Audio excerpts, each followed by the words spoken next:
شكرا يا ربي شكرا.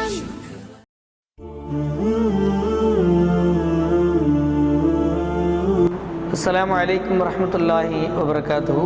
அல்ஹம்துலில்லாஹி ரப்பில் ஆலமீன். கண்ணியமிக்க பெரியோர்களே, சகோதரர்களே, தாய்மார்களே, சகோதரிகளே, நபிகள் பெருமானார் ஸல்லல்லாஹு அலைஹி வஸல்லம் அவர்களுடைய ஒவ்வொரு சொல், செயல் எல்லாவற்றையும் ஒரு மனிதன் தெரிந்து கொண்டால் இந்த உலகத்திலே அவன் மிகப்பெரிய நல்ல மனிதனாக, ஞானியாக, மக்கள் போற்றும் ஒரு மிக பெருந்தகையாக வாழ முடியும். அவர்களுடைய வாழ்க்கை வரலாற்று சுருக்கம் நமக்கெல்லாம் மிகப்பெரிய பாடம். அதில் குறிப்பாக அவர்களுக்கு நெருக்கம் பெற்ற முக்கியமான சஹாபாக்கள் ஹசரத் உமர் ரலியல்லாஹு தஆலா அன்ஹு, ஹசரத் அபூபக்கர் சித்திக் ரலியல்லாஹு அன்ஹு, அதுபோல் உஸ்மான் ரலியல்லாஹு, அலி ரலியல்லாஹு, இது போன்ற பல்வேறு சஹாபாக்கள். குறிப்பாக ஸல்லல்லாஹு அலைஹி வஸல்லம் நெருக்கத்தை பெற்றவர்கள் தான் அவர்களுடைய வாழ்க்கைக்கு பிறகு கலீஃபாவாக வந்தார்கள். அவர்களுக்கு பிறகு முதல் கலீஃபாவாக ஹசரத் அபூபக்கர் சித்திக் ரலியல்லாஹு அன்ஹு. அவருடைய சிறப்புகள் ஏராளம் நாம் படித்திருப்போம், கேட்டிருப்போம்.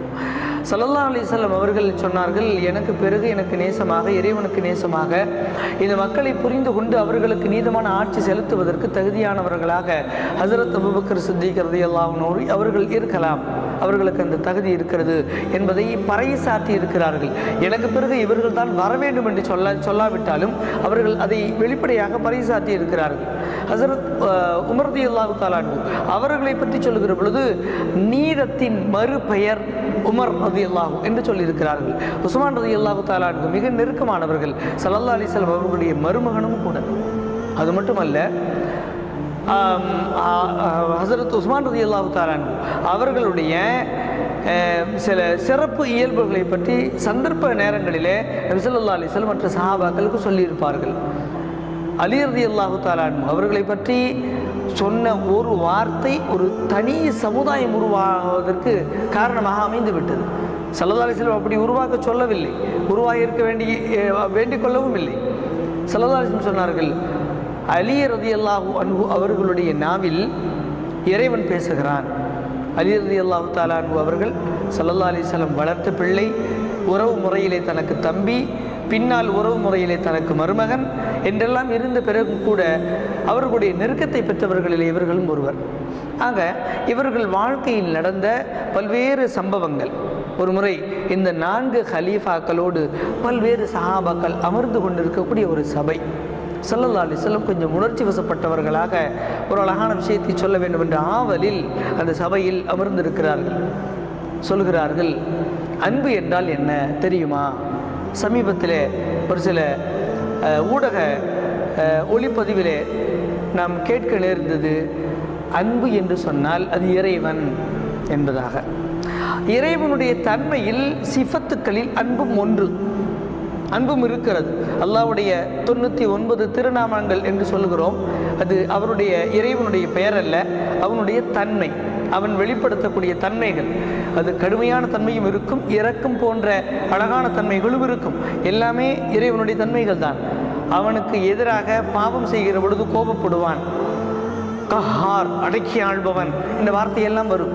அதே போல அவனிடத்திலே மன்னிப்பு கேட்டால் அவன் கஃபூர், மன்னிப்பான். அவனிடத்திலே உதவி தேடினால் அவன் வழங்குவான், ரஹீம். ஆக அவனுடைய 99 நாமங்களிலே இப்படியெல்லாம் கலந்து வரும். நபி ஸல்லல்லாஹு அலைஹி வஸல்லம் அவர்கள் புடைசூழ அமர்ந்திருக்கக்கூடிய சஹாபாக்களுடைய கூட்டத்திலே சொன்னார்கள், அன்பு என்றால் என்ன? அவர்களுக்கு தெரிந்த விளக்கத்தை சொல்கிறார்கள். இப்பொழுது நாம் கேட்பது போல அன்பு என்பது ஒரு குறிப்பிட்ட விலங்கிடத்தில் வெளிப்படக்கூடிய ஒரு உணர்வு, ஒரு தன்மை என்றெல்லாம் நாம் பார்க்கிறோம். ஆனால் நபிகள் பெருமானார் ஸல்லல்லாஹு அலைஹி வஸல்லம் அவர்கள் அன்பை வெளிப்படுத்துவதற்காக ஒரு விஷயத்தை செய்து காட்டினார்கள். இப்படி இந்த கேள்விக்கு பிறகு சில உரையாடல்கள் தொடர்ந்து கொண்டிருக்கும் பொழுது ஒரு சிறு குழந்தை அங்கே வருவதை கண்டார்கள். அந்த சிறு குழந்தையை அழைத்து அதற்கு முத்தம் கொடுத்தார்கள். அந்த சபையில் ஒரு சஹாபி கேட்கின்றார்கள், யா ரசூலுல்லாஹ், சில மனிதர்கள் இப்படியும் இருக்கிறார்கள், சின்ன குழந்தைகளை எடுத்து முத்தமிடுவதையும் கூட அவர்கள் விரும்பவில்லையே, அவர்களை பற்றி உங்களது கருத்து என்ன? ஸல்லல்லாஹு அலைஹி வஸல்லம் சொன்னார்கள், அவர்கள் அன்பை உணராதவர்கள் என்று சொன்னார்கள். அன்பு என்பது நம்முடைய உணர்வை, அன்பான உணர்வை, இரக்கத்தன்மையை, அடுத்தவர்கள் மீது இறங்குவதை வெளிப்படுத்தும் ஒரு உணர்வு. உலகத்தில் அன்பு என்ற ஒரு வார்த்தை இல்லாவிட்டால், அந்த உணர்வு இல்லாவிட்டால் நாம் எல்லோரும் மிருகங்களாக வாழ வேண்டியது இருக்கும். ஏனென்றால் ஒரு மனிதன் இன்னொரு மனிதனை எப்படி அழித்து வாழலாம் என்ற வாழ்க்கை முறையை நம்மை இயக்கி கொண்டிருக்கக்கூடிய தீய சக்திகள், அரசுகள் நமக்கு சொல்லிக் கொடுத்திருக்கிறது. அரசு வேலை வேண்டுமா? பணம் கொடுத்தால் உங்களுக்கு முன்னால் விண்ணப்பம் செய்தவர்களுக்கு முன்னாலேயே உங்களுக்கு வேலை கிடைக்கும். இங்கே அன்புக்கு இடம் இல்லை, பணத்திற்கு இடம் என்றால் இங்கே அன்புக்கு இடமே இல்லை. ஆனால் நபி ஸல்லல்லாஹு அலைஹி வஸல்லம் அன்பை விஞ்சிய வேறு ஒரு பொருள் இறைவனுக்கு பிடிக்காது. ஏனென்றால் அல்லாஹு தஆலா குர்ஆனுடைய ஒவ்வொரு அத்தியாயத்திற்கு முன்னே ஒரு வசனத்தை அல்லாஹ் வாசிக்க சொல்லியிருப்பான்.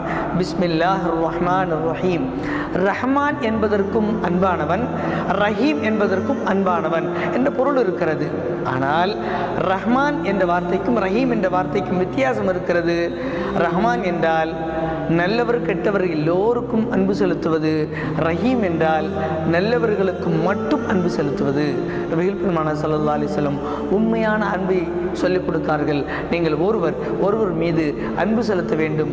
எப்படி ஒரு சின்ன குழந்தையை கையில் எடுத்து முத்தம் கொடுக்க கூட ஒரு மனிதன் தயங்கினால் அவனுடைய உள்ளத்திலே இரக்கம் இருக்காது. சஹாபாக்கள் கேட்டார்கள், யா ரசூலுல்லாஹ், எங்கள் உள்ளத்திலே கடினத்தன்மை, அரக்கத்தன்மை இல்லாமல் அன்பு மிளிர வேண்டும், அன்பு அதிகமாக வேண்டும், நாங்கள் என்ன செய்ய வேண்டும்? ஸல்லல்லாஹு அலைஹி வஸல்லம் அழகாக அந்த சபையிலே கற்றுக் கொடுத்தார்கள். ஒன்றும் செய்ய வேண்டாம். மனிதன் பாவம் செய்யக்கூடிய நிலையில் படைக்கப்பட்டிருக்கிறான்.